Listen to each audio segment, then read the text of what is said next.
Bueno, hola, buenas tardes a todos. Nos vamos a juntar acá en otra charla de CIPEF. Hoy va a hablar el doctor Mariano Bolione, que es médico de planta en el Hospital Garrahan. Va a presentar fístulas traqueoesofágicas, diagnóstico y tratamiento. Y tenemos dos panelistas.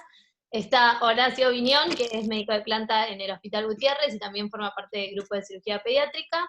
Y después tenemos a Enrique Romero Mantiola, que es el jefe de cirugía pediátrica en el Hospital de la Santísima Trinidad de Córdoba y en el Sanatorio Allende. Así que buenas tardes a los tres, muchas gracias por estar acá y cuando quieras, Mariano, puedes empezar. Bueno, gracias Cecilia. Ante todo, bueno, quiero agradecer, ¿no?, al CIPEF en su conjunto, a los organizadores de este evento. La verdad que para mí es un orgullo que me hayan elegido para dar esta charla y es un placer estar compartiendo esto con dos monstruos también del tema como son Horacio y Enrique. Así que, si les parece, empezamos.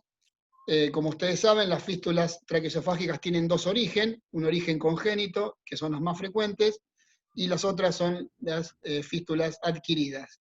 Cuando uno tiene una fístula traqueosofágica, lo que tiene que pensar, si el paciente, o sea, en un paciente que no la tuvo nunca desde su nacimiento, es que puede haber un cuerpo extraño, una neoplasia presente, o muchas son posoperatorias, y estas son las que particularmente vamos a tratar de enfocarnos un poquito más hoy en ese tema. Los factores predisponentes para las fístulas posoperatorias básicamente son dos, ¿sí? La dehiscencia, una anastomosis de un esófago, que ya hayamos operado, y la presencia de reflujo esofágico. La presencia de reflujo esofágico suele predisponer a una fístula entre la vía aérea y la vía digestiva ulterior. Los síntomas los vamos a pasar rápidamente. Tos, sobre todo al ingerir líquidos, probablemente con los sólidos los chicos no tengan ningún síntoma, pero al ingerir líquidos sí. La aspiración, que esta aspiración genera infecciones pulmonares recurrentes, que pueden ser severas y secuelar el parénquima pulmonar, e incluso el burbujeo por la gastrostomía en casos extremos en pacientes que estén en ARM. El diagnóstico es muy importante y lo que tenemos que hacer básicamente primero es el diagnóstico de existencia, saber que tenemos la fístula, que el paciente tiene una fístula de la vía aérea a la digestiva, porque si tiene una fístula esto nos obliga a hacer un tratamiento. Algún tratamiento tenemos que hacer, ya sea quirúrgico, endoscópico, pero tenemos que tratar de separar esa comunicación. Y después, ¿dónde está localizada? Y eso es la localización anatómica, que no siempre es tan fácil, sobre todo en los pacientes con fístulas posoperatorias. A veces no hay un canal, un camino o un túnel que sea fácilmente identificable, sino que están los dos órganos adheridos uno con otro y el pasaje puede ser filiforme y tortuoso y es difícil de identificar. Entonces, para el diagnóstico tenemos el esofograma, que debe hacerse con sonda, ahora vamos a ver cómo. La tomografía, que la verdad que no es muy útil, sobre todo en las posoperatorias, porque como dije antes, el pasaje de la vía aérea a la digestiva, o al revés, ¿no?, de la vía digestiva a la aérea, es tan filiforme a veces y tortuoso que la tomografía no lo puede identificar bien. Sí es útil para ver, obviamente, algún cuerpo extraño o alguna neoplasia. Y la endoscopía, ¿sí? Entonces, el esofagograma, los principios para buscar una fístula serían: en el paciente en decúbito prono, utilizar contraste hidrosoluble, cosa que si pasa la vía aérea, el hidrosoluble se reabsorbe, en cambio el bario no. Usamos una sonda nasogástrica con un orificio distal único, esto es, le cortamos los 2 o 3 agujeritos que tiene distal, y el extremo lo quemamos un poquito puede ser con un encendedor, como para que no quede esa rebarba en la sonda que pueda lastimar el esófago. Y la ventaja de tener un orificio distal único es para que solamente una gota, ¿sí?, podamos instilar. Entonces vamos retirando la sonda nasogástrica desde el estómago, bajo visión radioscópica, con el paciente en decúbito prono, y vamos instilando el contraste gota a gota para ver si se tiñe o no la vía aérea. Piensen que el problema que podemos tener si le instilamos mucho contraste y el paciente lo aspira, es un paciente que muy probablemente va a estar llorando, obviamente, mientras hacemos la radioscopía, porque no va a querer que le hagamos eso. No sabemos después si se aspira desde la boca o si si se tiñó la vía aérea a causa de que tiene esa fístula. Entonces, fíjense estas imágenes, ¿sí? Pueden ver acá el pasaje, como se ve, este es el esófago, el pasaje a la vía aérea. Este es un paciente en decúbito prono, fíjense la sonda, cómo se tiñe, y vamos desde el estómago hacia arriba, instilando gota a gota, hasta que en algún momento vemos esto. Vemos cómo se tiñe el pasaje. Y si ustedes pueden ver acá, ahora lo vamos a ampliar, ¿sí? Esta es la comunicación que tiene. Esta es una fístula congénita, que generalmente son desde el esófago a la vía aérea, de abajo hacia arriba. Por eso a veces cuando comen sólidos no da síntomas, pero sí con los líquidos. ¿Sí? Fíjense, esta pequeñísima fístula, por eso es importante instilar gota a gota e ir avanzando lentamente. Un paciente operado de atresia de esófago, generalmente la fístula uno lo busca en la zona de la sutura esofágica. Fíjense que también colocamos la sonda, este paciente tiene además una estenosis, y acá atrás ya empieza a verse, ¿sí?, la vía aérea.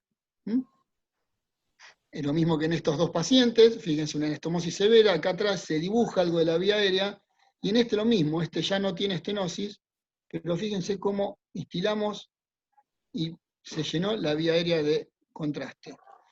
Este paciente exactamente lo mismo, vemos el pasaje acá, y esto es la foto quirúrgica, esta es vía aérea, esto es esófago, esta es la comunicación después de estar disecada, no siempre se ve tan claro, muchas veces estos están mucho más pegados, y es difícil, uno empieza, libera el esófago por arriba, como vamos a ver después en otro video, libera el esófago por abajo, y después va avanzando hasta que nos queda un agujerito en la tráquea, y un agujerito en el esófago. ¿Sí? Entonces hasta acá, con el esofagograma, fíjense en este caso, otra vez, sonda, esófago, y se tiñe la vía aérea. Cuando el paciente está en decúbito lateral, la incidencia del rayo, separamos, ¿sí? Nos quedan distintos ejes, el esófago y la vía aérea, y fíjense como acá podemos ver este trayecto filiforme muy pequeño que del esófago nos tiñe la tráquea. Entonces ya hacemos diagnóstico de existencia y sabemos dónde está localizada para ir a buscarlo. Estas son las mismas imágenes ampliadas, se ven acá muy clarito, y si con esto muchas veces no podemos, y ahora vamos a ver algunos casos, nos queda el recurso de la endoscopía, que es muy útil en las congénitas, pero en las posoperatorias a veces es más difícil encontrarlo, sobre todo si es un paciente operado de una atresia de esófago, que ya tenía una comunicación por ejemplo, como una tipo 3, porque a veces nos queda la fobia, lo que es la fístula ligada, y nos queda un pequeño diverticulito que no sabemos si está permeable o no.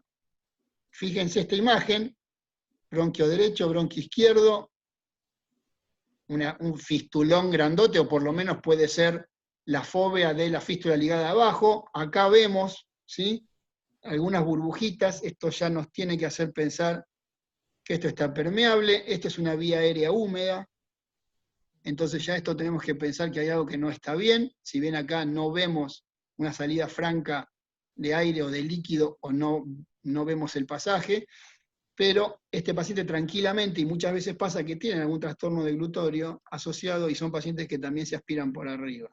Y tenemos que estar seguros, antes de someterlo a algún tratamiento, sobre todo si vamos a hacer una cirugía, de que el paciente tiene la fístula, ¿sí?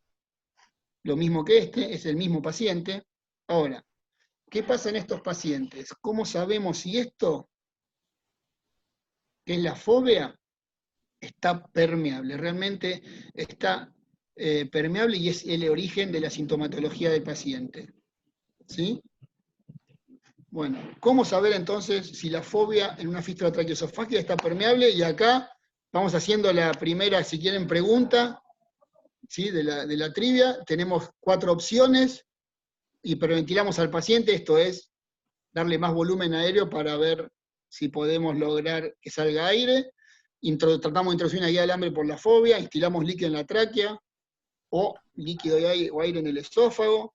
Si les parece, mientras van votando, si Horacio o Enrique quieren hacer algún aporte.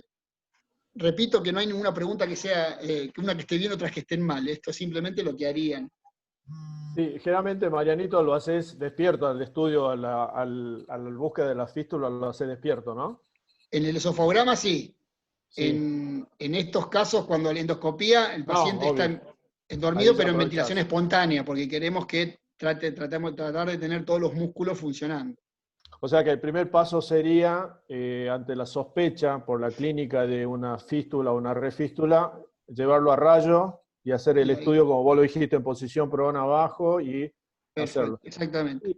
Lo único, recalcar un poquito, que lo dijiste obviamente, Marian, es que el estudio tiene que ser muy dinámico, bajo radioscopía, y ver bien la punta, porque muchas veces se llena la faringe, la laringe, pasa la vía aérea y da una falsa imagen como de fístula y la perdemos. Así que eso sí hay que tener muy en cuenta, me parece. Hay que estar, por eso lo que hizo Horacio es tal cual, hay que estar mirando permanentemente el radioscopio, estilando gota a gota, para que no nos pase esto, ¿no? Porque después nos queda la duda si el paciente se aspiró. Piensen que es un chico que va a estar llorando, entonces cualquier reflujo que tenga hacia él, el paciente lo más probable es que se aspire porque no va a estar pensando en tragar, va a estar pensando en liberarse de la sonda y de nosotros. Totalmente. Bueno, Con ahí respecto ya al- pasó un minuto, votaron el 60%, así que la finalizo, así vemos los resultados. Dale. Ahí los comparto. Instilar aire líquido en el esófago. Muy bien. Sigo entonces. ¿La cierro acá? No, ahí la cerré. Ah, bueno, cerrás vos. Un Dale. minuto, Mariana tiene una pregunta del auditorio. Dale. Te preguntan si el esofagograma lo haces solo en prono o también lo haces lateral. Digo, ya que Bueno, estamos. los pacientes lo ponemos en decúbito prono, pero la mayoría de los equipos lo que te permiten es girarlo como si fuese un arco en C para Sí. poner que el rayo incida de costado. ¿Sí? Perfecto, Entonces vos ves la imagen de costado. genial. Sí, es muy Bueno. difícil, Ceci, porque el chico se mueve, es chiquito, llora, hay que tenerlo, no es Sí, muy fácil. Entonces el giro del arco favorece muchas veces el estudio, que en vez de estar girando al paciente, porque la posición perfil también nos permite visualizar muy bien la fístula, ¿no? Perfecto. Bueno, sigo. Muchas gracias. Bueno, ahí no sigue. A ver, ahora no sigue. Ahora sí, bueno, nosotros también proponemos esto, instilar aire y líquido o líquido en el esófago, y entonces ya lo que hacemos es una traqueobronquioscopía y una esófagoscopía, ¿sí? Colocamos miramos el esófago, le ponemos una sonda de Foley tratando de pasar la zona que nosotros queremos estudiar, ¿sí? Y ahora les voy a mostrar el video. Fíjense, este paciente, no sabíamos si la foga estaba permeable o no, le estiramos aire, concluimos la Foley, pero estiramos aire, hasta que en un momento ven cómo se abre y cómo viene el aire desde el esófago. ¿Sí? Lo muestro de nuevo, estén atentos ahora. Estamos instilando aire en el esófago, incluido con Foley, entonces por algún lado tiene que salir, buscó salir por el esófago. Este es otro paciente, pero con la misma estrategia. Fíjense que este ya rápidamente burbujea, y estamos bien, entonces sabemos que esta fístula está permeable. Entonces, traqueobroncoscopía, esofagoscopía, a veces instilando el aire no tenemos esa imagen, puede pasar, y otro recurso es instilar colorante, que puede ser un azul de metileno, o algún otro, puede ser hasta rifocina, si ustedes quieren, algún otro. En la rifocina es un antibiótico, tiene color rojo y por eso no sirve, nada más, no, solamente por ese.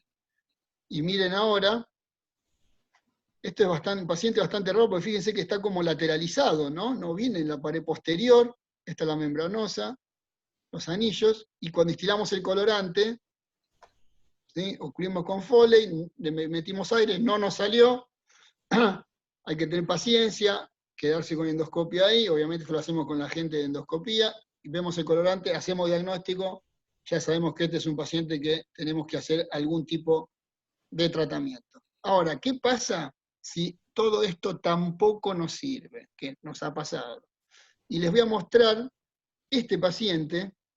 Miren, ahora estamos haciendo lo mismo, le metimos la Foley, estamos mirando por la vía aérea. Miren, ahí abajo lo llegan a ver, se abre, pero no se abre y no sabemos si está permeable o no. En el fondo vemos ese. ¿Qué hacemos en este caso? Ya probamos lo otro, ¿con qué probarían ahora? Hacemos otra preguntita.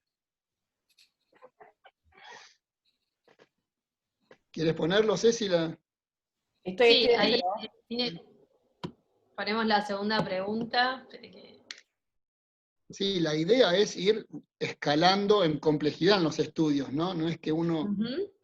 Entonces acá es cómo saber si la fobia en una fístula traqueoesofágica cerrada está permeable. En este caso, que lo que hicimos antes no nos dio resultado, o sea, de acá no vale volver a instilar aire líquido por el esófago porque ya lo hicimos. Bueno, quizás alguien es muy insistente. Puede pasar. Puede pasar. Les cuento algún dato de este paciente, ¿sí? Este paciente estaba con una presión pico altísima, porque era un paciente con un daño severo pulmonar, y lo teníamos con una presión pico muy importante, así que bueno, ahora estaba el doctor Boto presente, hicimos un estudio con esofagograma, y no podíamos ver en ningún momento la comunicación, y el doctor Boto tuvo una idea, si quieren... Cuando ustedes ya cierren se las digo cuál fue, Ahí cuál era nuestro problema con este paciente. Y Hugo pensó, perfecto, bueno, muy bien, instilar una guía de alambre por la fobia, está bien, es una buena opción, nosotros no fue...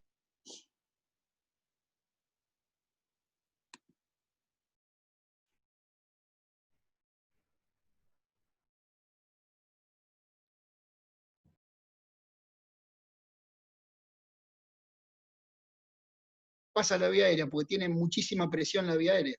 Entonces, por eso no estamos viendo lo que tendríamos que ver. Y lo que se le ocurrió a Hugo fue llevar al paciente y hacer un traqueograma, que lo hacemos en otras oportunidades, sobre todo cuando hacemos pacientes con estenosis congénitas de la tráquea, ¿sí? Y lo que hizo, este paciente estaba traqueostomizado, debido a la severidad que tiene la enfermedad pulmonar, le instiló contraste, que es hidrosoluble en la vía aérea, fíjense que bien se dibuja el árbol bronquial, y en un momento vimos claramente el pasaje, ¿lo ven acá? Al esófago acá atrás. Sí, perfecto. ¿Sí? Y entonces, gracias a que Hugo pensó en eso, pudimos hacer el diagnóstico que la fístula estaba, y obviamente tuvimos que ir a buscar. Este es un caso clínico, ya vamos a avanzar al caso clínico, bastante complejo, lo tuvimos hace un par de años en el hospital, muchos de los que están presentes en el auditorio probablemente se acuerden, lo hayan vivido cuando se pasaron por acá en el hospital. Es un paciente que en este momento, lo que están viendo ahora, tiene 7 años, ¿sí? Pero nosotros, a los 2 años, un paciente nació con una atresia de esófago de tipo 1, sin fístula, ¿sí? Y le habían hecho en su lugar de origen esofagostomía, gastrostomía, y nosotros le hicimos un ascenso gástrico, ¿sí? Fuimos al lugar donde era este paciente, le hicimos un ascenso gástrico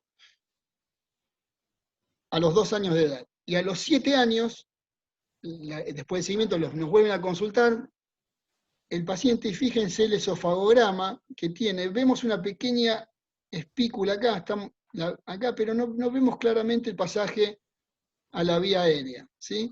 Lo que sí vimos en una tomografía, que el paciente tenía un daño muy severo del lóbulo superior y medio derecho, ¿sí? Así que ya con secuelas, con bronquiectasias, esto hablaba de una fístula posoperatoria a la vía aérea importante, o al parénquima pulmonar importante de bastante tiempo de evolución, y le hicimos una bilobectomía. Le sacamos el lóbulo superior y el medio derecho, y fue bastante dificultosa, y se cerró ahí el lecho para que no quedara ninguna comunicación. Pero a los pocos días, le hicimos un esofograma y veíamos esta fuga acá, fíjense, del esófago por el ascenso, por algún lado. Lo que el paciente tenía era una fístula del ascenso a la vía aérea, al bronquio o a la tráquea, ¿sí? O al parénquima pulmonar. Se le hizo la bilobectomía y estábamos viendo esta fuga acá. ¿Qué harían ahora con este paciente? Un paciente tiene 7 años, un ascenso gástrico por vía mediastinal posterior, hacía ya 5 años, una bilobectomía hecha recientemente, y nos encontramos con esa fuga que no vemos pasaje a la vía aérea. Esperamos, lo topicamos, le metemos un stent en el esófago. Hay quienes, cuando hay comunicación entre la vía y la digestiva, ponen stent esofágico. Nosotros no hemos tenido buena experiencia con eso los pacientes que hemos visto con un stent esofágico, generalmente el esófago se dilata, el esófago está preparado para tragar, o sea, tiene una luz que es virtual y se agranda cuando tiene algo en el contenido. Y el stent generalmente lo que hace, si no tiene algo muy rígido que lo sostenga, como puede ser un adulto, un cáncer, o una estenosis muy severa, el stent generalmente lo termina largando, se lo termina avanzando hacia el estómago, ¿no? A menos que uno le deje una sonda que dilate todo el esófago. Hay algunos stents que también se colocan como en el puente nasal, ¿verdad? ¿Tienen alguna experiencia con eso?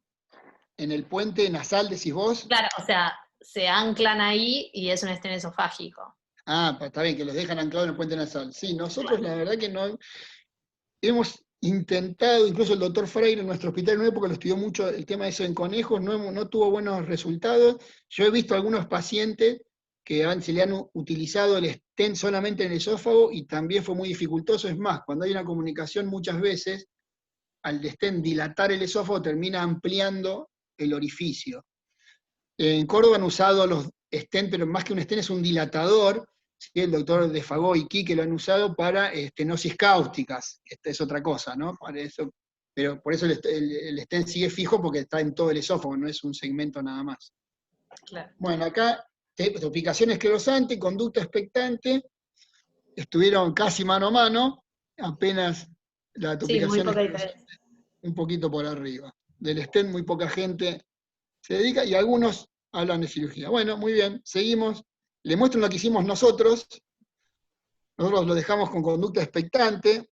La verdad que teníamos, como recientemente se había hecho la bilobectomía, teníamos la expectativa que esto por el tejido cicatrizal de la zona pudiera mejorar, si bien el hecho de tener una cavidad va en contra de eso, así que nos manejamos conducta expectante, pero,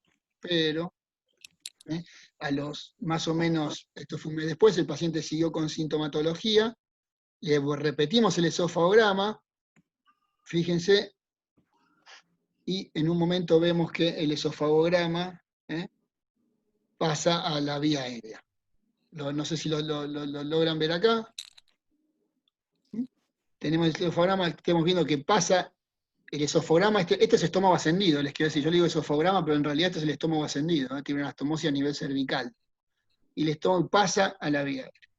¿Qué harían ahora? Otra vez les pongo las 4 mismas opciones, pero ¿qué harían ahora? Ya estamos casi un mes después de la bilobectomía.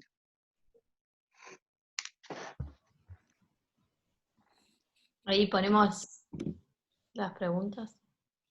No sé si Quique o quiere ir agregando algo, Horacio, mientras votamos. Un paciente muy parecido en una atresia de esófago tipo 1, que no tenía fístula, que hizo una estenosis en una dilatación, hizo una lesión esofágica en la dilatación, hizo un absceso, una mediastinitis, y a punto de partida de eso hizo una fístula esófago pulmonar al parénquima. Y le hicimos una endoscopía y vimos que venía de la apical del inferior, poníamos líquido en el esófago y veíamos que salía de la apical del inferior, y como estábamos seguros que no era tráqueo-esofágica, sino que era una fístula probablemente al parénquima, le instilamos Tisucol, un adhesivo, a través del esófago. Del esófago, la pudimos cerrar de esa manera. ¿Y la pudieron cerrar? La pudimos cerrar de esa manera con una sola aplicación. ¿Y pudieron ver bien el orificio, ¿Y el orificio por el esófago lo pudieron identificar bien, la fístula? Muy bien se vio. Mira que a veces es difícil por el esófago, ¿no? Sí, es la única experiencia que tenemos en ese sentido, ¿no? Claro, es difícil a veces verlo por el esófago, como por el esófago, por los pliegues, si no lo distendés, es difícil verlo, ¿no? Pero bueno, bárbaro. Bueno, respecto a esto, me parece que probablemente la fístula esté a alguno de los bronquios de la lobectomía, digamos, y por ahí uno endoscópicamente, a través de una broncoscopia, podría intentar una solución. Bueno, ahí tenemos las respuestas Está de la auditoría. Peleado, Marian. Sí, viene difícil. Bastante peleado entre Cabeza a topicación y cirugía. Está bien. Nosotros, claro, acá fue casi viene cabeza a cabeza entre la topicación y la cirugía. Nosotros en este caso nos decidimos por la cirugía, y ahora les pregunto, ¿qué tipo de cirugía harían? ¿Sí? Marian, Sí. perdón, antes, ¿qué opinás del, ¿cómo se llama? De la topicación en estos casos? Antes de la cirugía, ¿le darías una chance a la topicación hoy? Mira, Mismo paciente, ¿no? sí, mira, nosotros en este caso no lo topicamos porque no veíamos bien claro, teníamos miedo que el pasaje fuese a través del parénquima pulmonar remanente y no de la vía aérea, sino no exactamente desde el bronquio, porque no lo veíamos claramente. Nosotros, cuando se ve bien desde la tráquea el orificio, y sabemos que es lo que está permeable porque lo vimos burbujar, lo que fuera, intentamos a veces topicarlos, ¿sí? La gente de endoscopía, ahora estamos intentando con tricloroacético. Exacto. La verdad es que no nos ha ido bien, nosotros tenemos casi 6, 7 pacientes topicados con eso. Se ha cerrado en 3 o 4, de los cuales en 2 se volvió a abrir. O sea que de todos los pacientes que hemos topicado, solamente te podría decir que en 2 fue exitoso hasta ahora. En el seguimiento más alejado veremos. Pero hubo otros que no se cerró y un par que se cerraron y se volvió a abrir con el tiempo. Esa es nuestra experiencia. No sé si quizá lo estemos haciendo mal, pero... No, el nuestro también, un poquito, no es un éxito del 100% la topicación, pero bueno, para dejar un poquito de claro que estaban cabeza a cabeza entre cirugía. Yo lo había operado también de una, pues ya no tenía otra chance. Bueno, ahora, ¿qué tipo de cirugía, no? Entran y tratan de buscar solamente la fístula y separar la vía aérea del parénquima pulmonar y la digestiva. Le harían esofagostomía y gastrostomía, además de cerrar la fístula, resecar esa es la zona que está más comprometida y volver a hacer una anastomosis término-terminal del ascenso con el esófago o lo que encuentren mismo con el ascenso, o resecar todo el ascenso.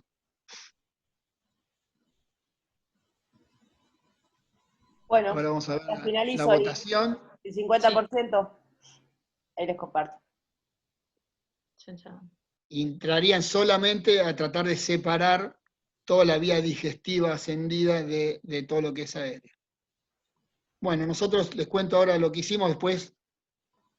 Nosotros lo que hicimos fue una cirugía, obviamente, por toracotomía. Intentamos esto de cerrar la fístula, pero para poder cerrar lo que nosotros veíamos como salía aire de la vía aérea, no teníamos manera de cerrarlo con mismo tejido de la vía aérea, así que le dejamos un pedazo de la pared del ascenso pegada hacia la vía aérea como si fuese un parche, lo que estaba muy, muy pegado, porque estaban realmente muy pegada la vía aérea digestiva, a pesar que había sido una tipo 1 que nunca había tenido fístula, nosotros los tenía tan pegados que le dejamos una pared del estómago ascendido a la vía aérea tapizándolo, y decidimos hacerle ahí una esofagostomía, cerramos la parte distal del ascenso, lo más cerca del abdomen que podíamos, y le hicimos una gastrostomía para alimentación. Nuestro plan era que se recuperara el paciente nutricionalmente, que pasara esta tormenta, y después volver a ver si podíamos reconstruir la vía digestiva de alguna manera. El paciente evoluciona con un absceso pleural, ¿sí?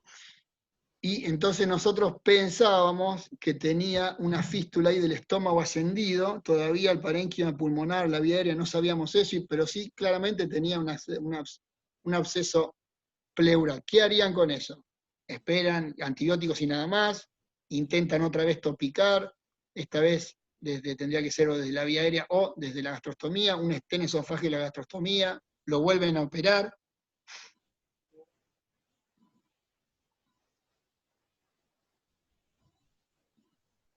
Mientras que esperamos, Mariano, hay una pregunta Sí, de dale. Jorge Jiménez, dice, ¿hasta cuántas topicaciones han intentado? En los otros pacientes, Sí. generalmente hacemos series que son de 3 a 4 topicaciones. Lo que se hace, se pone en un plan de una topicación por semana, se lo cita al paciente y se hace el cepillado primero para tratar de generar tejido cruento y después la aplicación del tricloroacético. Sí, nosotros estamos haciendo también entre 3 o 4, si no cierran en 3 o 4, los operamos, pero las espaciamos un poco más, 3 o 4 semanas. En un paciente nos pasó que cuando decidimos operarlo y pasaron 2 meses por cuestiones de turno, cuando fuimos a operarlo se había cerrado después de la tercera aplicación y dejando pasar un tiempo. Hay que pensar que esto es un proceso cicatrizal, lo que uno hace es un proceso inflamatorio con la topicación de cualquier tipo, y lleva su tiempo, digamos, que se cierre anatómicamente la fístula, ¿no? ¿Y qué resultados tienen ustedes, Quique, con eso? Y más o menos lo que estás planteando vos, 50, tenemos 20 pacientes, 11 anduvieron bien, seguidos a largo plazo, y 9 operados. Bastante. Perfecto. Bien. Pregunta Mariano del paciente por qué crees que hizo una fístula y se usaron sutura mecánica en la primera cirugía. Sí, en el ascenso gástrico, sí, nosotros usamos sutura mecánica, la pregunta es esa, sí, usamos sutura mecánica en el ascenso gástrico, porque le hicimos un ascenso de tipo Charlie. En esa época teníamos que es hacer una sección a nivel de la curvatura menor, y eso lo hacemos con sutura mecánica lineal para poder elongar el estómago. Muchas veces nosotros lo que hacemos es cubrir esa sutura mecánica invaginándolo con el mismo tejido gástrico. A veces no lo hacemos en todo el nivel de la sutura, sí en el ángulo de las dos líneas de staplers, ahí sí siempre reforzamos, porque al abrirlo uno puede tener una pérdida de líquido gástrico ahí. Pero usamos sutura mecánica. Esa puede haber sido una de las causas, ¿eh? Perfecto. Para que se comunique a la viaria por decúbito, un paciente que no tenía fístula congénita. Bueno. Sí. También preguntan corto si usan VAC para estas fístulas. El VAC está no para estas fístulas. Lo que la otra vez nos mostró Jorge Godoy, por ejemplo, desde adentro del esófago, nosotros no lo hemos utilizado. Es una opción que lo pensamos, ¿sí?, en hacerlo. Incluso Cristóbal Abella, no sé si ustedes vieron también la charla, él mostró algo muy casero, hecho con una sonda nasogástrica, todo. Sí. Nosotros no lo hemos utilizado, pero la verdad que es un recurso a tener en cuenta. Quizás, quizás eso estaría bueno cuando hay una refístula en una atresia de esófago, esas cosas. Tenés un esófago nativo todavía, pensar en el VAC ese con la sonda nasogástrica. Acá tenés un estómago, que tenés una cavidad bastante importante, tenés que, para ocupar el VAC y ocluya, me parece que va a ser un poco dificultoso, Mario, ¿no? Sí, no, nosotros no lo hemos usado, por eso no puedo decir. Pero, de cualquier manera, perdón. Sí, el VAC endoesofágico, la indicación es la pérdida, la dehiscencia de una anastomosis esofágica en el periodo agudo. La fístula traqueoesofágica es diferente y en principio yo no usaría un VAC en ese caso, ¿no? ¿Tenés miedo que se perpetúe con el VAC? Yo creo que sí. En realidad la gente que ha descrito el VAC es para la dehiscencia de la anastomosis esofágica a la pleura o al mediastino, no para tratar la fístula traqueoesofágica. Bien, bueno. Entonces, en este caso, el 42% votó por conducta expectante, seguido por un 38% para la cirugía. Bueno, les muestro lo que hicimos nosotros. Nosotros decidimos otra vez cirugía, y acá otra vez les vuelvo a preguntar qué tipo de cirugía le harían. Recuerden que tenemos un paciente esófago ostomizado, ¿sí?, con el ascenso cerrado dentro del tórax, y que tiene este absceso pleural, y sospechábamos que seguíamos teniendo una fístula.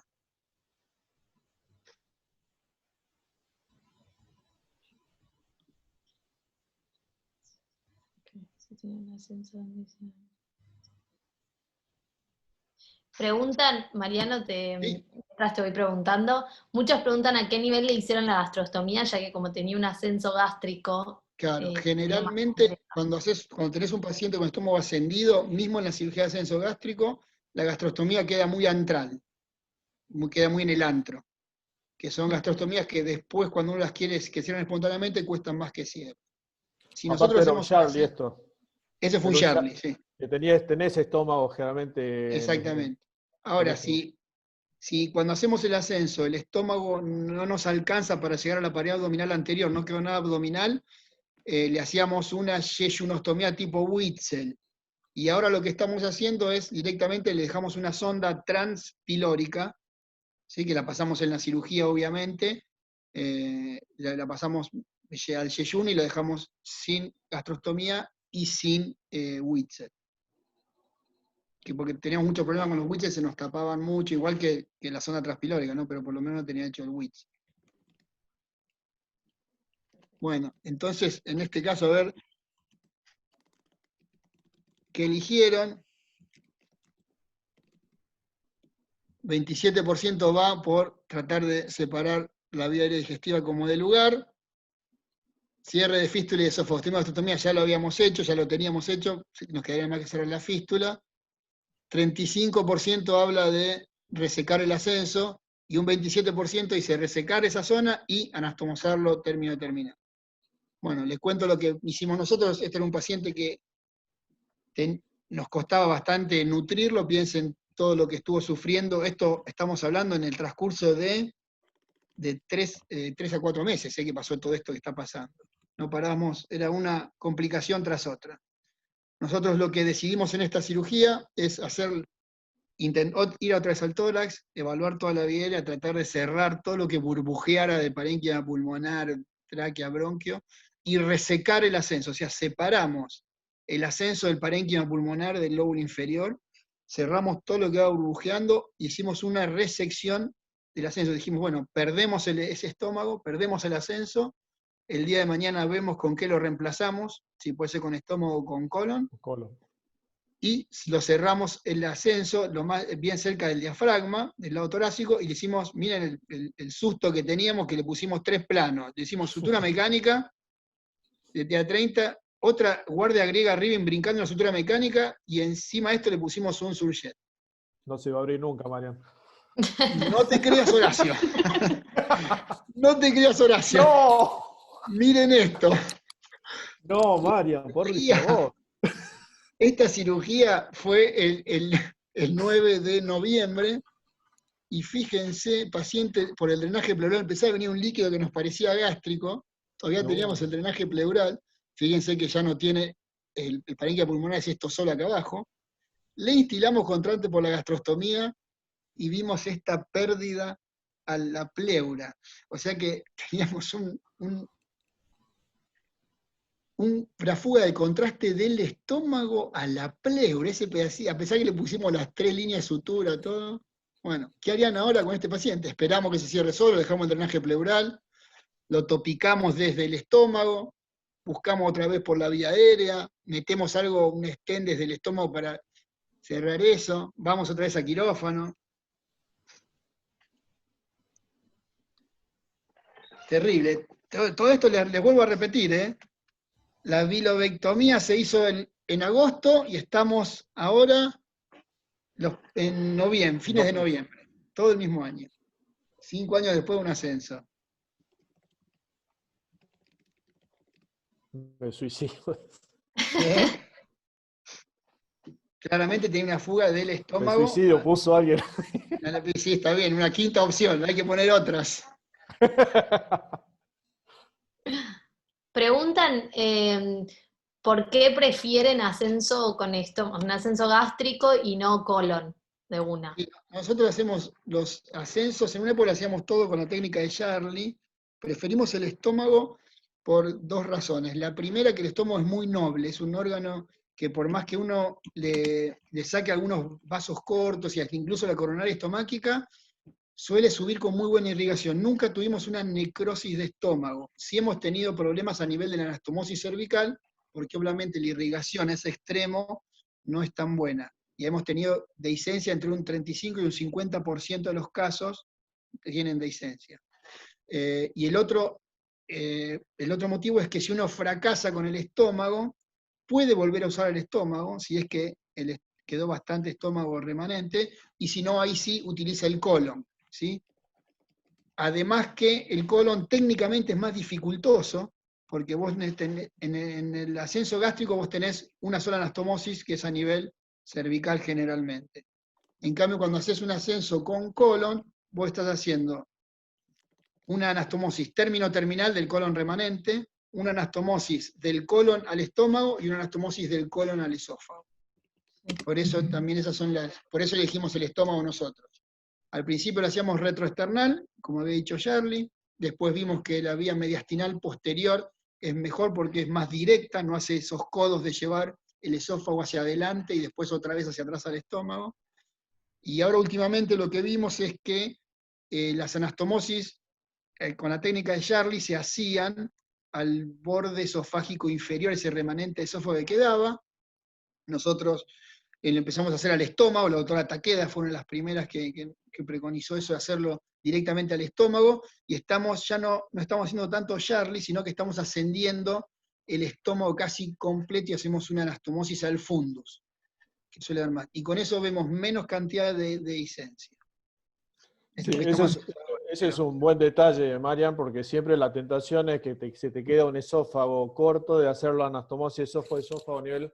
Y claro, generalmente ese esófago pierde vitalidad, lleva a la estenosis o a la necrosis. exactamente, teníamos mucha disencia. Exacto. Silvia Takeda empezó con ese criterio a hacerlo al fundus gástrico. El doctor Martín Rubio tiene todos estos pacientes seguidos meticulosamente y él siempre está haciendo estas comparaciones de cuál es este método contra este que tenemos de mejor, y así vamos avanzando lentamente. Son pacientes complicados, ¿no? Muy, muy difíciles. Sí, nosotros en nuestro grupo también siempre tendemos a usar el estómago, porque nos resulta, como decía Mariano, lo más fisiológico, tiene una sola anastomosis, y yo personalmente dejaría el colon, en mi experiencia, a los pacientes Down, que le subiría el colon hoy, porque tuve la experiencia de un paciente que subía el estómago, los Down tardan mucho en el estímulo digestivo de la vía oral, y me llevó mucho tiempo a la que la paciente pueda comer por boca. Entonces, de hacer una gastrostomía después de eso fue difícil. Ese es un tema. Los pacientes que no tienen buena deglución, nosotros hasta que no aprenden a deglutir ya no los ascendemos más. Porque el paciente que no deglute es terrible, después es peor, le estás poniendo el estómago acá con un reflujo ácido casi a la faringe, y es muchísimo peor. La verdad que le hemos pasado muy mal con esos pacientes. Después a la larga todos terminan deglutiendo bien, pero ahora hacemos al revés, que primero aprendan a deglutir y después les hacemos el ascenso. No sé, Quique, ¿ustedes qué prefieren? Si estómago o colon. No, nosotros usamos siempre primera opción estómago. Estómago también. Técnicamente es mucho más fácil, mucho menos complicaciones, lo que vos planteas. Bien. Bueno, seguimos entonces. Acá el 58% se volcó por la cirugía, seguido por la conducta expectante en un 30%. Se ve que hay algunos que ya no quieren entrar más al tórax y decir basta, vamos por que termine esto, que se cierre solo. Bueno, nosotros lo que hicimos fue una cirugía, y ahora otra vez, y creo que esta ya es la última de la trivia, les pregunto qué cirugía harían, ¿sí? Entran por el tórax y buscan cerrar el orificio que tiene que tener el estómago, claramente. Entran por el tórax y sacan toda esa pequeña porción de ascenso que nos quedó en el tórax. Entramos al estómago y cerramos desde ahí, al abdomen y cerramos desde ahí abajo, o entramos al abdomen y resecamos ese estómago remanente que tenemos ascendido. Esto es lo que se nos planteaba a nosotros. Ahora les voy a decir qué es lo que hicimos nosotros. Recuerden que el paciente tenía una fuga, ¿no?, del contraste que instilamos por gastrostomía hacia la pleura. ¿Y 3 toracotomías, Mariano, o 4? Ya tenía varias más, porque tenía también la bilobectomía. Fue realmente un paciente que originalmente tenía una 3 esófago tipo 1, ¿no? Fíjense todo lo... Les hago de paso unas preguntas. Acá Dale. preguntan, primero, ¿cómo cerrar la gastrostomía previa al ascenso? Ya que tuvieron bastantes complicaciones con las gastrostomías. La primera gastrostomía que tuvo desde que nació hasta que lo operamos, nosotros, una vez que el paciente estamos seguros que come todo por boca, ¿sí? Y ya le dejamos el botón puesto, pero le dejamos por lo menos 6 meses, asegurarnos que no tenga ninguna complicación, como para que no tener que usar la gastrostomía. O sea que degluta bien, sabemos que ya estaría bien, y si después de 6 meses no la usó, se la sacamos. Y en este caso fue sacársela el botón y se terminó cerrando solo, como pasa muchas veces con la gastrostomía. Okay. En este caso se cerró solo. A los 2 años estoy hablando, ¿eh? Sí. Y después preguntan si para el cierre endoscópico utilizan pegamento biológico como Tissucol. No nosotros usábamos en una época el nitrato de plata y después lo cambiamos por el tricloroacético. Pero con los resultados que dije recién, y con el nitrato de plata tampoco teníamos buenos resultados en el largo plazo. Nosotros no, Quique comentó uno que hizo con Tissucol, pero desde el esófago lo puso. Sí, en nuestra experiencia probamos nitrato de plata, probamos Tissucol, ahora estamos con tricloroacético porque es como más fácil todo. La verdad que con todo nos fue más o menos igual, y el adhesivo biológico es más complejo de colocar, podés tener un accidente más serio porque si es mucha cantidad, podés tener una obstrucción aguda de vía aérea si se te desplaza después, así que yo creo que yo en general no utilizamos más adhesivos biológicos, utilizamos algo, probamos incluso con cauterizando, con electrobisturí, el trayecto de la fístula, y todo anduvo más o menos igual, que es un 50%, o sea que no encontramos una cosa que sea que sea superior a otra. Y nosotros la verdad que tenemos un equipo, esto lo hacemos mucho con endoscopía respiratoria, ¿no? Un equipo bárbaro de endoscopistas, que está Hugo Rodríguez ahora, el doctor Hugo Boto ya no está más porque se jubiló, Ale Coxial y a Cintia Pérez, la verdad que tenemos un equipo de endoscopistas muy buenos, que muy agresivos incluso en el tratamiento, que no les escatiman, no es que lo hacen medrosamente, pero la verdad que no hemos tenido buenos resultados. Y esto Sí, lo hablamos quizás, permanentemente con ellos. Marian, creo que Patricio Varela, de Chile, Sí. no recuerdo bien, 2013, 2014, publicó una serie, no sé, de 14 pacientes, no recuerdo bien el número. Ellos asumen que tienen muy buenos Sí, sí. éxitos con esto, que tuvieron el 100% de cierre de fístula. Después ya no hay ninguna actualización de esa. En nuestro Sí. grupo también, con Gastón Belía, Patricio Belía, ellos tienden a primero a hacer con tricloroacético el cierre. El cierre. Sí, lo que decís vos es cierto, Pato Varela, no estamos hablando, siempre presenta esto, pero y con muy buenos resultados. La verdad que no es la experiencia que tenemos nosotros. Fíjate que el otro día, hablando otra vez de Jorge, cuando nos dio la charla sobre la atresia de esófago, él tuvo uno con refístula, que creo que fue el mismo paciente que después le puso el VAC y le puso los imanes, y lo habían topicado y también le había refistulizado. Pero, sí. Bueno, acá eligen laparotomía y resección del estómago remanente, 46%, la solución final sería esta. Y bueno, es lo que hicimos, a ver si puedo, y lo que hicimos nosotros. Se hizo una laparotomía, trajimos el estómago hacia el abdomen, cerramos los pilares del hiato y dijimos, bueno, veremos más adelante cómo lo resolvemos este paciente. Y todavía está en vía de resolución. La última vez que lo vimos a este paciente, creo que fue en febrero acá, y la idea era dejarlo descansar un tiempo. El año pasado, o sea, esto fue en el 18, en el 2019 lo habíamos citado para hacerle el reemplazo otra vez, pero por vía retroesternal, no nos metemos más por la vía mediastinal posterior en este caso, y el paciente prefirió esperar, y no quería someterse a eso, así que no tenemos ningún problema, porque con esofagostomía no puede vivir toda la vida, esa es la realidad, el tema es la incomodidad que tiene. Y bueno, y después nos agarró esta pandemia, cuando la última vez que los vi que fue en febrero, y todavía estamos en veremos con este chico, pero en algún momento va a haber que reemplazar. La idea es subir el colon, Mario, ¿no? El colon, el chico lo tiene bien porque fue una atresia de esófago pura, no tuvo otra complicación. Y igualmente el estómago, nosotros a veces, si el estómago le alcanza, a pesar de que uno estómago chico, el estómago va creciendo, pero nosotros pensamos que si el estómago le alcanza para nutrirse bien y crecer solamente con el aporte enteral, o sea, el estómago, creemos que tiene tamaño suficiente como para poder ascenderlo. Así que nos queda pendiente evaluar eso. Ya hemos hecho 2 reascensos gástricos en pacientes que por algún motivo u otro hemos tenido que ir para atrás, ¿sí? Con el ascenso. Y la estimulación continúa, ¿no, Marian? La estimulación sí, este es un chico grande, ya que siempre tragó, así que no tiene problema, pero siempre, sí, la estimulación por arriba. Para que no lo pierda. Pensá que ahora tiene, ya en este momento tiene 9 años este paciente. En 2020.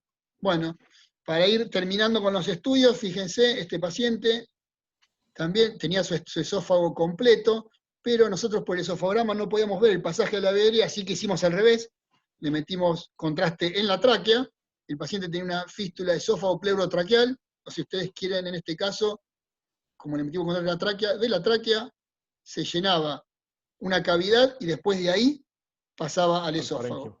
Este es el mismo video, lo hacíamos al revés, ¿sí? Y fíjense, acá atrás se termina tiñendo esta cavidad y después pasa al esófago. Con lo cual tuvimos que ir a actuar en ese caso. Y ahora para terminar, nos quedan unos minutos, vamos a hablar del tratamiento, ¿sí? El tratamiento puede ser un abordaje cervical o torácico, estamos hablando de tratamiento quirúrgico, ¿no? Ya de las topicaciones ya hablamos, ¿sí? Las topicaciones, como repetí, puede ser con nitrato de plata, con ácido tricloroacético. Nosotros no tenemos experiencia con Tissucol, por ejemplo, sí, con estos dos, y si no, obviamente, la cirugía. La vía cervical o la vía torácica, por tórax la hacemos por vía convencional o por vía toracoscópica. La vía cervical, el paciente lo colocamos en decúbito dorsal, el cuello en hiperextensión. Nosotros los abordamos por una cervicotomía transversa derecha, disecamos siempre el esófago por encima y por debajo de la zona de la fístula, ¿sí? A veces el endoscopista, sobre todo cuando es congénita, nos puede meter una guía de alambre en la fístula y eso es bárbaro porque ya nos guía al sitio, ¿sí? Tenemos que hacer menos disección. Seccionamos y suturamos el borde traqueal de la fístula traqueosofágica y obviamente también suturamos el borde esofágico de esta fístula. Ahora vamos a ver un video cortito. Y siempre tratamos de poner algún tejido sano pediculado, que puede ser tejido celular, o si lo hacemos en cuello, muchas veces algún músculo, sobre todo el homoioideo, que es un músculo que es fácil de disecar y meterlo ahí. Esto es en una cirugía, fíjense, está reparado, el esófago por arriba y por debajo, esta es la vía aérea, y lo que está acá es el endoscopista metiendo, ¿sí?, la luz para ver, es decir, cuando él ve la fístula, nosotros vemos más o menos en la zona en que estamos, no es que siempre lo hacemos, pero esto puede ayudar a encontrar la zona de la fístula, porque les repito, a veces está, sobre todo cuando son fístulas posoperatorias, los dos órganos, tráquea y esófago, están pegados, y no es que tienen una fístula tipo una H, como podemos ver en algunas congénitas. El peligro de esta cirugía es siempre el nervio recurrente, por eso hay que pegarse mucho a la tráquea para disecarlo, no lesionar el nervio recurrente. Y fíjense en este caso, una vez que está totalmente disecada, la fístula está el esófago con las alas por arriba y por abajo, y después ya sí lazamos la fístula. Una vez que está disecado es cortar esto y cerrar. Una vez que cortamos, cerramos este orificio que es el esófago, vamos a tener que cerrar este agujerito de la tráquea, y acá está el músculo, que es el homoioideo que nosotros fuimos preparando. Fíjense el esófago ya con su sonda, siempre el agujerito parece pequeño, pero se termina estirando bastante, suturamos esto, suturamos la tráquea, y después le ponemos este colgajito, ahora lo vamos a ver. Este es un video que nos muestra eso, y no corre este, a ver. Si es el mismo, ¿por qué no corre el otro? No, fíjense, ahora voy a ver si lo puedo hacer correr el otro, lo que quería que vieran esto. Este es como queda el músculo, ven el homoioideo, acá está la tráquea con la sutura, el esófago en la sutura, esta es la vena yugular que está retraída, y este es el músculo, el homoioideo que está interpuesto entre las dos suturas. Si lo pasamos por arriba, no sé por qué no puedo hacer correr este video. Bueno, a ver, esta tiene, si me dan un segundo lo busco, es el video 3, acá. Video 3 editado, video 3 era, ¿no? Lo ven, a ver, ahí se ve, ¿lo ven? No, este no, es el mismo, me equivoqué yo. ¿Cómo salgo acá? Ahí, ¿no?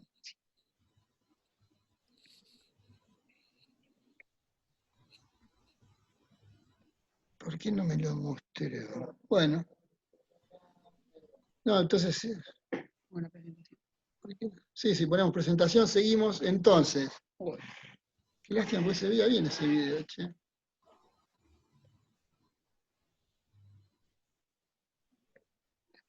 No, no pasa nada. No, el tema, bueno, veníamos bien, sin ningún problema técnico. No, pero la foto está muy buena, Marian, se ve muy bien ahí el homoioideo todo interponiendo. Lo que pasa es que este video es el que no corre, y debería correr, y en este es lo mismo. Acá en este video lo que se veía era cuando se insuflaba el esófago, la tráquea, después al final, y se veía bien. Después al final vemos si lo puedo correr desde afuera. Cuando abordamos por vía torácica, decúbito látero anterior izquierdo, como si fuésemos a operar una atresia de esófago, toracotomía látero posterior derecha o toracoscopía, y los mismos principios, disecar el esófago por encima y debajo de la zona en que están unidos, ¿sí? Y una vez que los separamos, seccionar y suturar los bordes de la tráquea y del esófago, y siempre interponer algo. Acá uno puede interponer tejido pleural, algún músculo intercostal, pericardio, siempre tratar de poner algún tejido graso que separe las dos suturas. Esta es la posición del paciente, fíjense que es exactamente la misma que para hacer una atresia de esófago. El equipo quirúrgico se dispone igual, ¿sí? Los cirujanos, el ayudante, el anestesiólogo, el instrumentador enfrente, con el monitor enfrente de los mismos.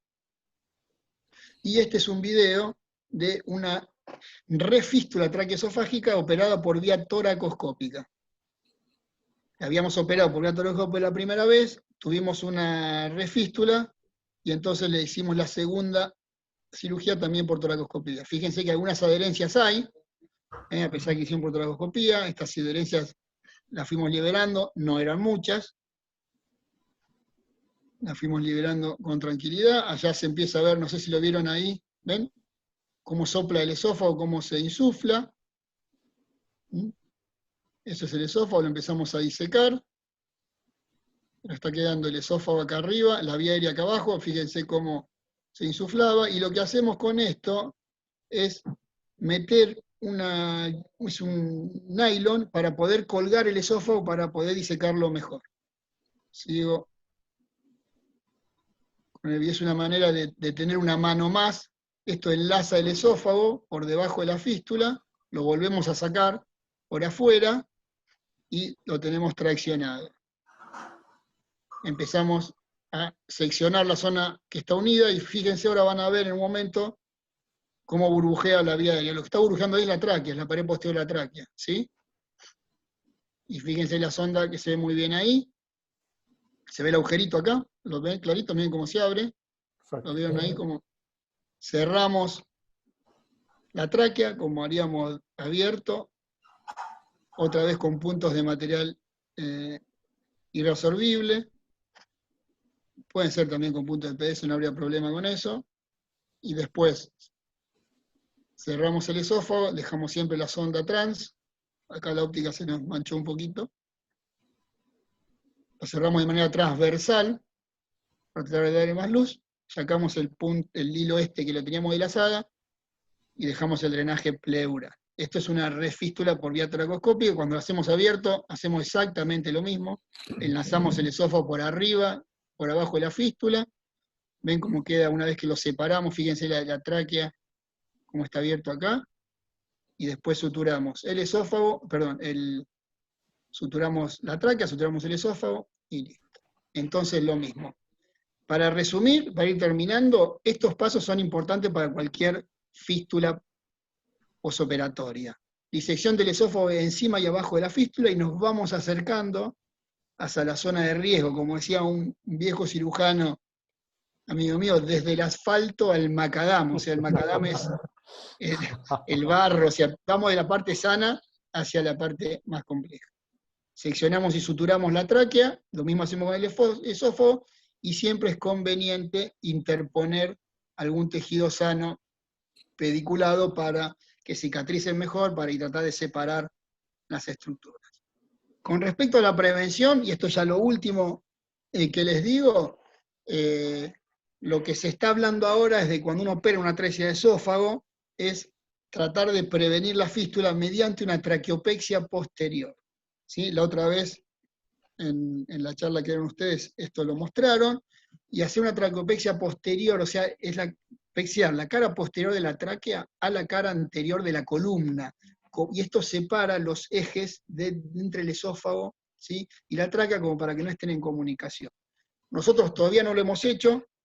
Si quieren leer algo de esto, la gente de Russell Jennings es la que más preconiza hacer este método, Ellos dicen que con esto no tienen refístula. La verdad que la incidencia de refístula en atresia de esófago es alrededor de un 1 o 2%, tampoco es un gran problema, pero me parece que es algo para tener en cuenta y eventualmente poder emplearlo.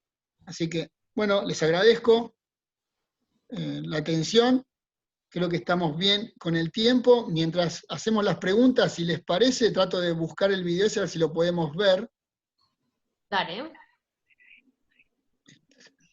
Bueno, tenemos un montón de preguntas, así que... Dale, dale. Vamos. Preguntan en la primera cirugía en la técnica de Shirley, y también Sí.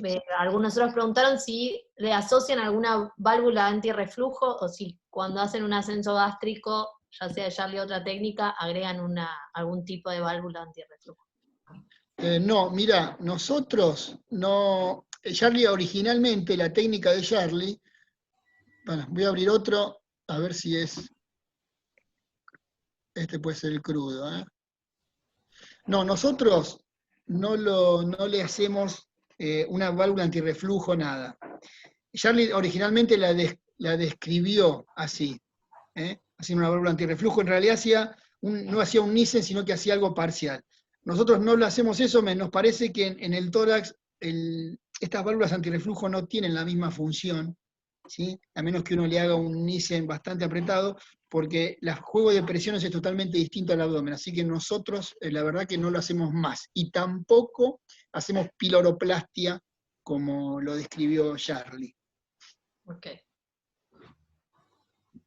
El resto, Horacio, Enrique, ¿ustedes hacen algún No, Shirley no tengo experiencia, voy a ser sincero, así que no. Generalmente el ascenso gástrico sí, y creo que para una mejor evacuación del estómago, la piloroplastia es una buena alternativa a tener en cuenta, ¿no? Sí, nosotros no tenemos experiencia, tenemos 2 Shirley hechos que no nos fue bien, así que lo abandonamos y hacemos ascenso gástrico total, sin ninguna válvula, y le hacemos piloroplastia, pero la verdad que sin un fundamento claro, digamos. Creo que es una alternativa, pero la verdad que no tengo claro que la piloroplastia ayude para algo, digamos. Sí, nosotros no estamos haciendo. No, porque tenés después el reflujo biliar, que a veces también es más nocivo que el ácido, y tenés que lidiar con eso, ¿no? Hemos tenido muchos pacientes que tienen dumping, ¿eh? Exacto. Si quieren les muestro, me parece que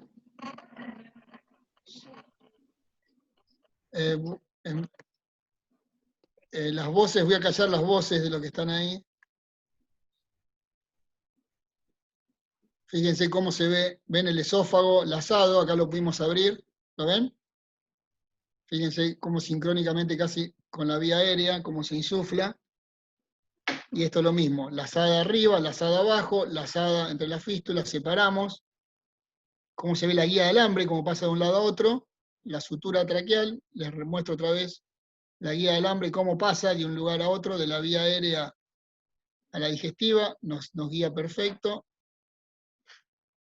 Suturamos la tráquea, dejamos la sonda en el esófago, corremos la vena yugular y la carótida que están ahí, cerramos el esófago, y después pasamos el colgajo, que está por acá, que es el músculo hemoioideo, y la vena, lo ven acá, el colgajo perfecto, como vimos recién, y la vena yugular que después vuelve a su lugar. Bueno, este era el video que no había podido, acá, ¿no?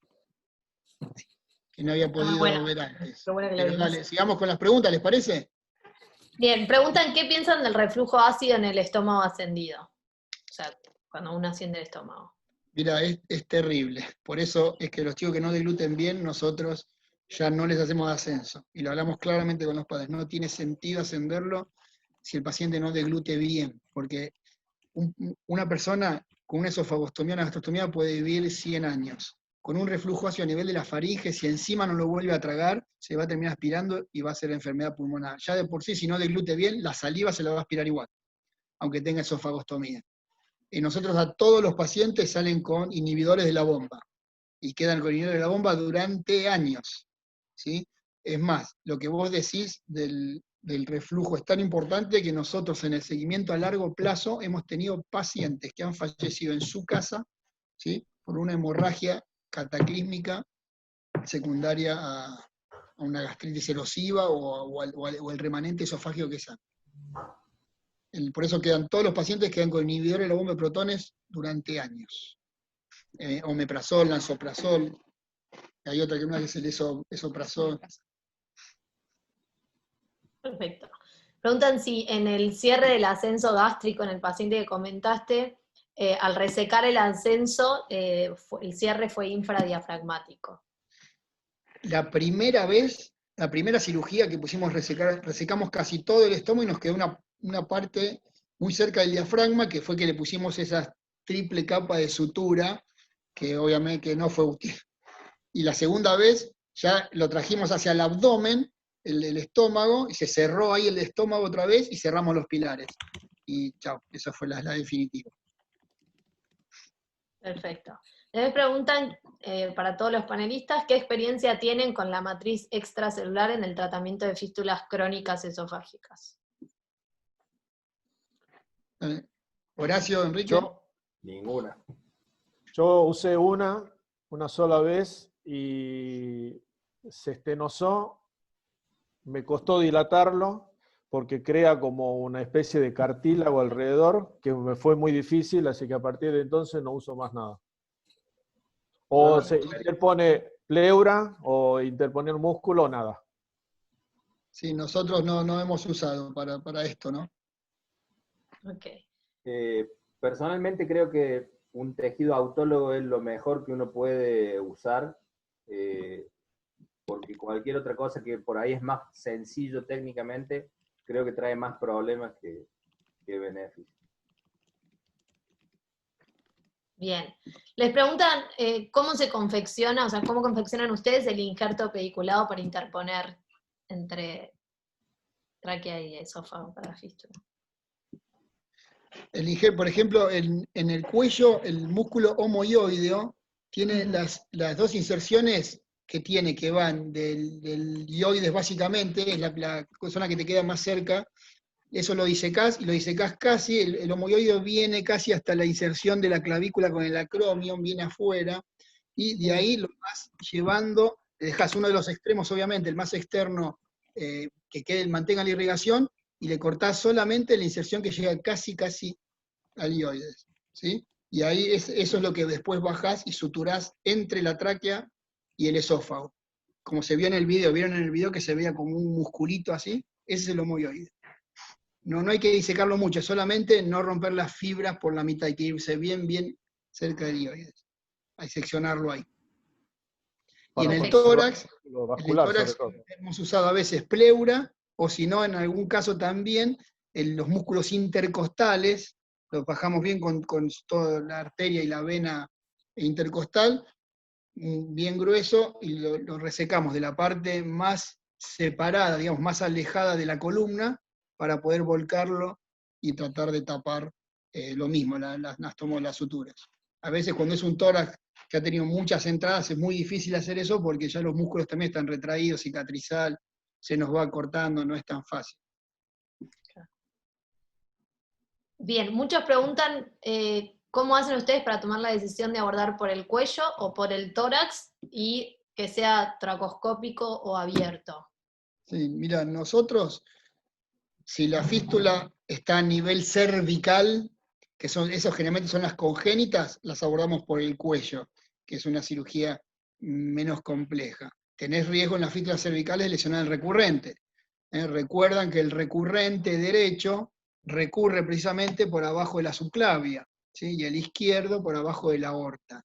Entonces, cuando la fístula ya es torácica, es muy difícil lesionar recurrente porque el recurrente ya pasa por debajo de la subclavia, que uno encuentra en el tórax casi no lo ve. Si la fístula está, te diría que desde ya entrando a lo que son las vértebras dorsales a ese nivel, vamos por el tórax. Pero está descrito hacerlo también, aunque sea cervical, desde el tórax. Nosotros, si la fístula es torácica, la abordamos por el tórax.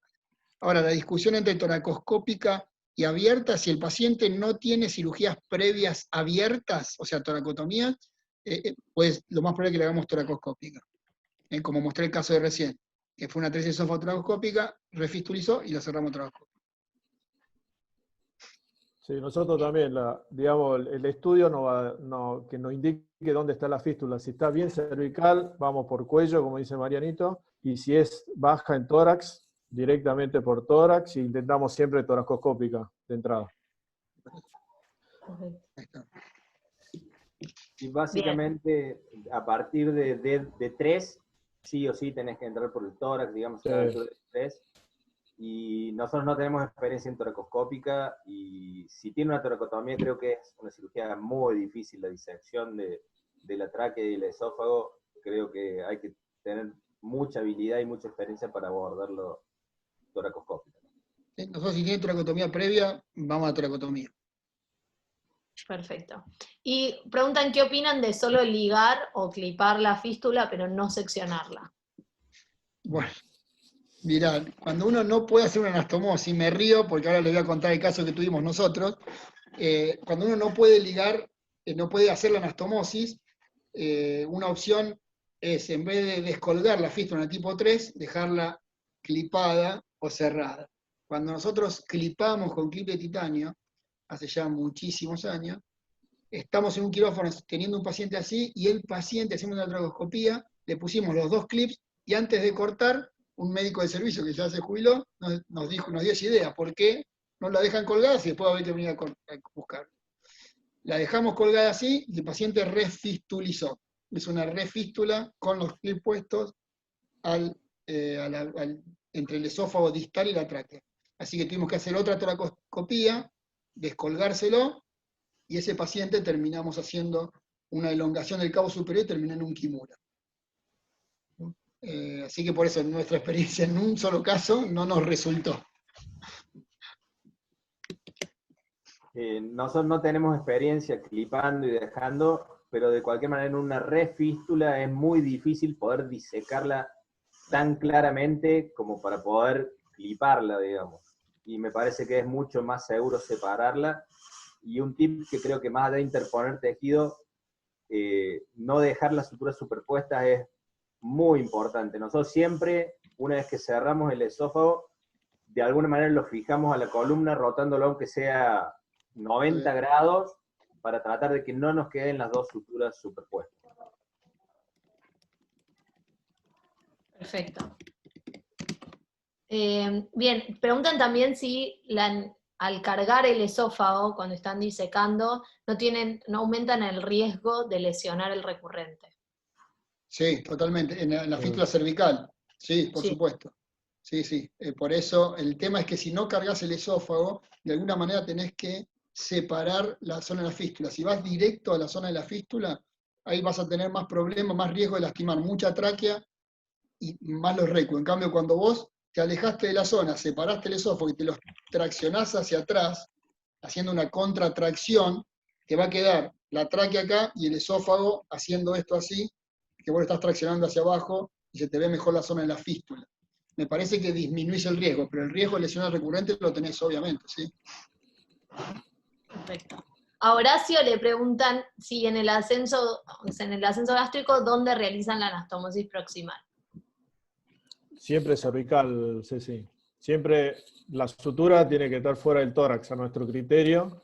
La anastomosis tiene que ser bien esófago gástrico, a nivel cervical, bien cómoda. Siempre. No somos de dejar sutura en el mediastino ni en tórax por el riesgo de dehiscencia o estenosis. Perfecto. Y en un paciente con una atresia tipo 1 long gap, que iría a un ascenso gástrico, ¿ustedes le realizan una esofagostomía o lo mantienen con una réploga hasta la cirugía? ¿O hacen otra cosa? Es un gran tema, ¿eh? Ahora, nosotros siempre lo que tratamos, pasamos por varias etapas. En una época hacíamos la técnica de Puri, de poner una sonda de repro en el cabo superior y esperar el crecimiento de los cabos. Íbamos haciendo mediciones con una gastrostomía, ¿no? Obviamente, mediciones de los cabos esofágicos mensuales bajo radioscopía para ver si aproximaban. Y si el paciente se iban aproximando los cabos, hacíamos la anastomosis. Los resultados no han sido muy buenos con eso, de hecho salió publicado en el año 2009 en la revista española, de una serie grande de pacientes, que son más de 20 pacientes, solamente con cabo distante. No creo que eran 24 pacientes con cabo distante que hicimos esta estrategia. Solamente pudimos hacer la anastomosis en 8, ¿sí? O sea, el 62% de los pacientes necesitaron una esofagostomía o porque no toleraron, porque hacían infecciones respiratorias recurrentes o porque no crecían los cabos. Y tenía mucha patología respiratoria, más del 80% de los pacientes con patología respiratoria. Cambiamos durante unos años esa estrategia, que lo presentamos ahora en Bariloche el año pasado, hicimos una serie de pacientes con esofagostomía de nacimiento. Un paciente que no podíamos unir los cabos, le hacemos gastrostomía de esofagostomía. Tenemos así 12, 15 pacientes más o menos, de los cuales quedaron 12, porque algunos eran muy prematuros y los sacamos del estudio para que sea comparable, comparado con otra serie de pacientes que volvimos a hacer PURI, porque a algunos les parecía muy agresivo hacer una esofagostomía de recién nacido un chico. Los resultados son bastante similares en cuanto a preservación de esófago en uno y en otro grupo. Lo que hacíamos de esofagostomía precoz, los pacientes tenían menos días de internación en la NEO, se iban más rápido a su casa, menos complicaciones en las cirugías ulteriores respiratorias, estoy hablando respiratorias, no complicaciones en la cirugía, sino menos problemas respiratorios. Esa fue la única diferencia que vimos. Igualmente, por ahora seguimos haciendo la estrategia de PURI. Ahora, si no lo podemos unir en 2-3 meses, el paciente no es que no lo mandamos a la casa con la Replo. Esos pacientes terminan con una esofagostomía y después el ascenso. Ahora, si el paciente está muy bien, hemos hecho ascensos gástricos en el periodo neonatal a los 2-3 meses. Eso depende mucho también, Marian, o sea, fuera de Garrahan, obviamente, en centros privados, de una muy buena neo, ¿no? Sí, Si la neo es buena, tienes muy buena enfermería, te podés arriesgar a tener un paciente sin esofagostomía y esperar, ver o estudiarlo, ver qué distancia de esófago distal tenés, para después pensar una estrategia, ¿no? Si es mala la neo... Sí. Nosotros hemos ascendido pacientes, nosotros trabajamos mucho con la gente del Hospital Alasia en Santa Fe, y cuando tienen pacientes con cabo distante, ellos los manejan con la Replo, y hemos tenido pacientes hasta de 1 año de edad que lo han manejado con la Replo, y bien, con pocas complicaciones respiratorias. No fue nuestra experiencia, por eso digo lo que hacemos. Totalmente. Bien. ¿Qué experiencia tienen en ascensos gástricos laparoscópicos? Pocos, se han hecho pocos, porque muchos de estos pacientes son pacientes que ya tienen varias cirugías abdominales, torácicas, pero se han hecho algunos, sobre todo en pacientes con estenosis cáustica, ¿sí? Se han hecho algunos en el hospital en servicio, hemos hecho pacientes más grandes de edad también, y son más trabajosas desde el punto de vista quirúrgico, más dificultosas y cirugías más largas. También, repito, eran pacientes más grandes porque la mayoría eran estenosis cáusticas de estos chicos, y con las mismas complicaciones que vemos en cuanto a dehiscencia de las anastomosis y eso. Nosotros los últimos 5 los hemos hecho laparoscópicos y han sido todos cáusticos, ¿no? Y la verdad que ha sido muy buena la experiencia. La verdad que la disección del mediastino, sobre todo, para ir retrobiliar, por videolaparoscopía se puede poner la óptica a través del hiato y se ve espectacularmente bien, y la verdad que la experiencia ha sido buena y los resultados han sido similares en cuanto a complicaciones que los ascensos convencionales. Sí, nosotros también lo hacemos toracocópico, el ascenso, inclusive a veces la disección también a nivel del estómago lo hacemos por la laparoscopía, y depende del tamaño del paciente, en la cual, digamos, hacer el trayecto retroesternal o mediastinal también nos permite hacerlo todo por vía abdominal y cervical, sin entrar al tórax. Ahora, en algunos Kimura que tenemos por la serie de Marcelo bastante, hicimos combinado, es decir, la disección y después por vía toracocópica hacer la anastomosis esófago-esófago, ¿no? Perfecto. Bueno, la verdad es que sigue habiendo un montón de preguntas. No sé si quieren hacer unas más o prefieren ir cerrando, y cualquier cosa después les preguntamos y vamos contestando a los que mandaron. No sé cómo están, porque ya pasamos bastante el tiempo. Sí, Como quieran, Ceci. Si no, Sí, digan. No se escuchó. No, como como ustedes quieran. prefieran. Si quieren cerramos o hacemos alguna pregunta más. Bueno, les hago un par de preguntas más y cerramos ahí. Pregunta mucho qué técnica utilizan para los long gap y si usaron la técnica de Fokker. Sí, nosotros no hemos utilizado la técnica de Fokker. Estamos pensando en implementar la técnica de Patkowski, que sería un Fokker pero con tracción interna, ¿sí? La verdad que por suerte no es que son muchos pacientes los que tenemos, así que estamos tratando bien de protocolizar qué pacientes vamos a usar esto. El problema que tenemos es de la logística de tener un quirófano cada X cantidad de días, o sea, cada 2-3 días para poder elongarlo toda la semana, si ustedes quieren, porque el Patkowski básicamente lo que dice ahora, él preconiza hacer una elongación entre 5 y 8 días separada de la otra, ¿no? Estamos pensando, nosotros el Fokker la verdad que no lo hemos usado nunca. Okay. Y no, nosotros en el grupo tampoco. Tenemos hasta ahora 2 pacientes que hicieron la gente del grupo con esta técnica de Patkowski, que generalmente en aquellas tipo 3 long gap, en la cual no te da en ese momento para hacer una anastomosis, lo dejamos bien alto arriba del cabo inferior y a los 7 días volvemos a entrar e intentar hacer la anastomosis. Hasta ahora los 2 casos anduvieron bien, no tienen estenosis, nada por el estilo, así que es una buena alternativa a tener en cuenta, ¿no? Sí, nosotros lo que estamos haciendo es, si el paciente tiene un buen esófago inferior, ¿sí? Que el esófago inferior le llega hasta la carina, lo metemos en un plan de elongación del cabo superior, sea en un Kimura. Y si el paciente el esófago inferior es malo, o sea, que no llega hasta la carina, son esos esófagos pequeños que apenas pasan el diafragma, eso les indicamos ascenso gástrico. Muchos de estos pacientes terminan con atresia de esófago de cabos distantes, que uno podría decir adquiridas, no secundarias, ya la pérdida de una anastomosis que tuvo previamente. Esos son pacientes más complicados para tratar. Claro. Bueno, perfecto. Cerramos acá entonces. Les agradezco mucho por la charla y por estar ahí contestando todas las preguntas. Les agradezco a todos los que están escuchando ahora, también a la CACIP por darnos la oportunidad de este espacio. Y les comento que este va a ser la última charla de este ciclo, pero que pronto vamos a alargar otro ciclo por ahí con alguna vuelta de tuerca más. Así que los agradecemos. Esto va a quedar grabado y subido a nuestro canal de YouTube, que es de CIPEF, así que asóciense, síganos. Y bueno, nada, los esperamos en el próximo ciclo. Muchas gracias a todos. Gracias. Muchas gracias. Saludos a todos. A ustedes. Esperemos vernos pronto. Gracias. Gracias. Hasta luego. Gracias, Ceci.